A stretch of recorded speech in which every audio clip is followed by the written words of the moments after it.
All right, I will share at least one more story, a lesson, and that is, don't kill your dreams with your mind. A dream comes from the heart. Targets, goals, objectives come from the mind. And oftentimes our dream will really seem irrational. It won't make sense. And to the mind it will seem unreasonable, unattainable. You know, what are you thinking? We have that phrase, are you dreaming? It's too grand, it's too great, and it scares us, and the left brain just starts to talk us out of it. Before we even have a chance to really dream it, it starts to talk us out of it. Oh, be realistic. So this is something I would say is to guard against. Don't let your mind talk you out of your dream. And the story I have with this, one story, is in 1989, I was in Chicago. I had been with a startup company. And this was, well, to go back for those of you who may not know, I was living as a young wife and mother. My daughter, who's here today, was born in Malaysia. As a young wife and mother, we lived in Asia for 15 years. 5 different places, countries. Hong Kong, Singapore, Malaysia, Thailand, and the Philippines. Yes. And as I said, my daughter was born in Malaysia. My son was already born. He was born in New York City after my junior year in college. That's a whole different story. And so anyway, in 1980, I came back to the US, went back to school, got my MBA at Columbia, and started climbing the corporate ladder. So in 1988, I was in Chicago with a small high-tech startup company. And as you may know, with high-tech companies, you cannot be risk adverse. What happens very often, someone's nodding their head, is they run out of funding. And you just, start again. That's what happened with me. So I was packing up and thinking about my next step. What was I going to do? And I thought, all right, I'm going to Wall Street. After all, I majored in finance, business economics, and at this point I already had like 8 years of international business experience. I thought I would go to Wall Street, get a really good paying, secure job. And a really strange thing happened. One day I was listening to newly elected President Bush at the time, George G.W. Bush, and he had a phrase that just caught my eye, or caught my ear. A kinder, gentler nation. Somehow, those few words just ignited something in me that had been dormant for years. And that was, as a young, you can say young girl, a young lady, high school, 17 years old, my dream was to go to college, international relations, take the State Department exam, and then work my way up, and eventually be a diplomat between China and the US. And that was a dream, of course, I totally put aside. With marriage and children and living overseas, that was not to be. But that phrase, a kinder, gentler nation, somehow woke up in me this desire that I had, and I still had, but I didn't even realize it, to serve in our government for a few years. So I made up my mind. I was going to work in the Bush administration. Now, I had no idea, I mean none.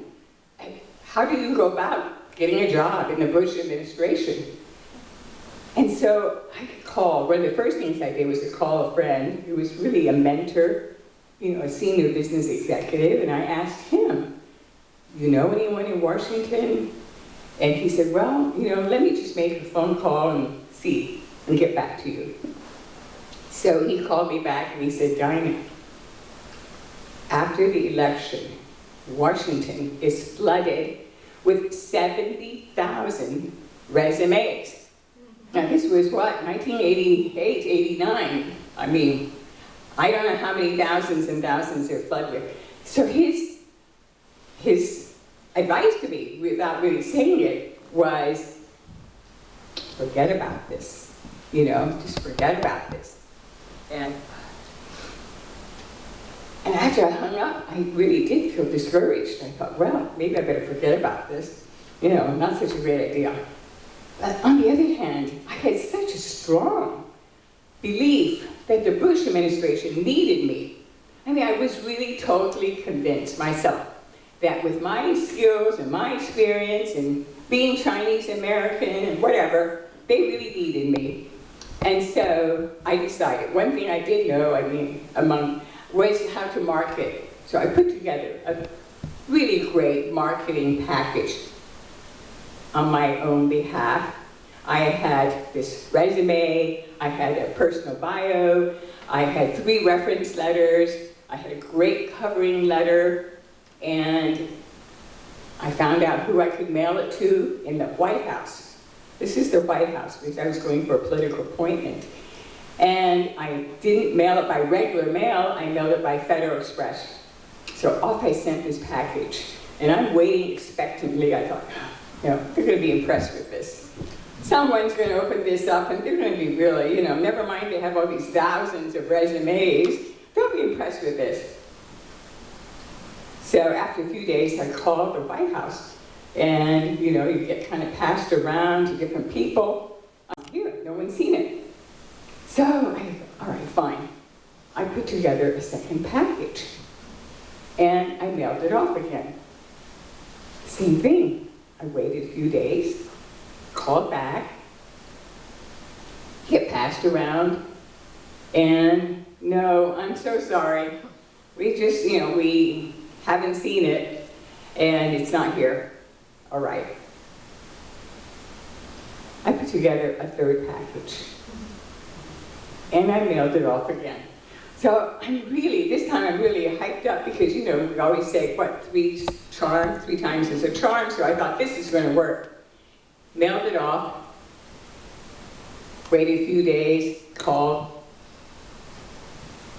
got passed around, the phone call. No, so sorry. You know, it's not here, we can't find it. Well, I was thinking to myself, well, I thought, you know, sending it by Federal Express. All right, I put together a 4th package. And I mailed it off. And yes, the phone call got passed around. And finally somebody said, yes, I see it, it's here. And I thought, oh my gosh, hallelujah, wow. I don't know if I broke out the champagne, but it was truly an incredible moment for me. And it's a very long story from there to getting the appointment, but the story is I did. I did get to Washington, D.C. I did get to have my interviews, and I wasn't able to get the appointment that I had wanted. I had wanted a specific appointment in the Department of Commerce. Back then, you didn't have the internet to do research, so you just had to do research other ways. But I didn't get the ideal appointment because at the last interview with the White House, and all the interviews went really well, she said to me, she asked me, she said, who's your angel in the White House? That was the question I never, ever expected. I was so totally naive about, you know, the whole political process. No idea about that. And I could only look at her and say, I don't have an angel in a White House. And, you know, I remember this, another one of those moments you really remember, you can visualize it. She didn't really reach across and pat me on the head, but that's what it felt like. And she said, oh, my dear, better luck next time. So So I can say that despite the fact I didn't have an angel in the White House, despite the fact I didn't even know a single soul in Washington, D.C., I was able to get an appointment, a senior appointment. And I was in the Bush administration for 3.5 years. 2 positions. The first one was in commerce, not the position I had initially wanted. The second was Director of International Affairs at the Office of Personnel Management. And there I had people visiting our particular agency from around the world. And Afghanistan to Zimbabwe, we had delegations come. Daily, weekly, I cannot tell you how many, but it was a wonderful, wonderful opportunity to serve, and such a blessing. And so, I would say one of the morals of this story is ignorance can be a blessing. Really. Thank goodness nobody sat me down in the beginning and said, look, Dinah, you didn't even work in the campaign. You really should just, forget about this. I mean, thank God. I didn't know any better, really. And I just had this desire, deep desire, that made no rational sense. It was totally unreasonable for me to even expect that I could do this. So that's the moral of that story. And actually, I think I'll skip the other story and just go on to just a few what I would call tips. I don't want to say strategies, that's too grand of a word. But sometimes people would ask me, what do you need to do to realize a dream? And the answer, one answer, is so, I'm going to say so obvious. Sometimes you just need to be reminded of the obvious. So guess what it is? If you have a dream and it's about time, you can feel it, it's about time.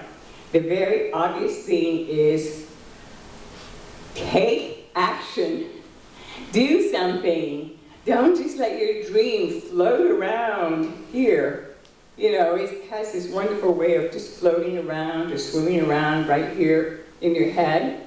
You really, really need to do something, whatever it might be, however small it might be. Whether it's just making a phone call or sending an email or doing some more research or taking a course or whatever it might be, you really have to just, I would say any action. You don't even know what to do. Any action is better than none, because you'll find out and you'll learn something. And the second, I would say, is that it's really important to be consistent. Consistency is more important than quantity or quality. My daughter's down here, she's a fitness trainer, and I'm sure she would agree. Let's say we were using training as an analogy. It's more important to exercise or do something for 15 minutes a day, if you can do it for every day, than just 1 hour a week. And for me, I had to get into the discipline of writing every single day. First thing. And do you know that sometimes we know things, but we still need to pay good money to somebody else to tell us what it is we need to do. And I took this online course. We've heard the saying, when the student is ready, the teacher appears. And I was having a hard time getting started. Procrastination. I took this course. In my inbox was this woman that I hadn't heard of offering a course called Get It Done. And a 3-month online course, and was going to have a retreat at the end. And I thought, okay, I love retreats. I love, getting together with a group of other like-minded, like-hearted people. So that was kind of the hook for me. And it was once a week, a phone call with some homework or things. And I would share with you the kernel, the gold nugget of her online course was 15 minutes a day, without fail. 15 minutes a day. Now, you think to yourself, I can't write a book if I'm only going to spend 15 minutes a day. I mean, it's never going to get written, or it would take, what, 20 years? Well, that's the whole point. If you can just get yourself to start, it's never 15 minutes. I mean, I don't think I ever wrote for just 15 minutes. It's at least 30, 60, 90 minutes. And in fact, she even came out with a best-selling book called what is it? I can't even read. Okay, Get It Done. From Procrastination to Creative Genius in 15 minutes a day. So that's the name of her book. And that's the second tip that I'll share with you. Let's see, how we do. You know, this is what happens. I am nearsighted. I don't have glasses, so I can't even see the clock. 12:20. It's about 20 after. 20. I'm going to stop right there. I'm going to stop right there because I really do want to leave time for questions. Could you, and I was going to say, could you stand up, just give us your name? And Michael has kindly offered to run around with a mic, so wait for the microphone. I'll stop right there. And maybe we're up just about, this is just about the right time, I think. Yes? Okay. Going, gone. There's one more question. Well, I just want to ask Okay. your daughter if she knew how old you were. Sorry, what? She wanted to ask your daughter if she knew how old you were. Yes. Yeah, she does. And I've What? actually shared today with my friends on my on Facebook, and I said it's never too late. Author at 74 years. Is it okay for me to share this?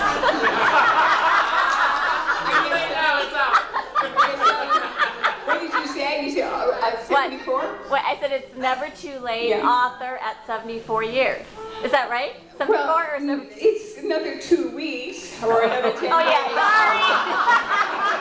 She's still 73. No. Don't rush it. I mean, Debbie, yeah, you don't have to rush it. Embrace it. Embrace it. Embrace it. Yeah, embrace it. It's perfectly okay. Okay. But you I'll know, make the correction.